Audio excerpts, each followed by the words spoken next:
Don Enrico Torta, non è piacevole ovviamente parlare di arresti, di un'indagine in corso, però in qualche modo delle sensazioni dà questo intervento della Guardia di Finanza.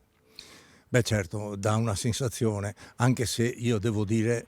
li sento come i miei fratelli chi ha sbagliato. Chiedo soltanto che ridiano quello che al limite, se sarà verificato, hanno portato via, lo ridiano alle persone, perché tutti possono sbagliare a questo mondo, anche perché sappiamo che il denaro ha una forza micidiale, perché può far andare via la gente di testa.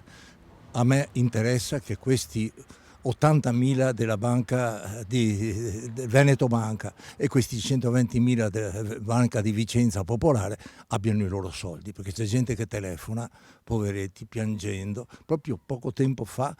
mezz'ora fa, mi ha telefonato uno, ha portato i soldi in Veneto Banca, 140.000 euro, ha il figlio che è in un centro per handicappati e aveva quelli che ha lasciato il padre e i suoi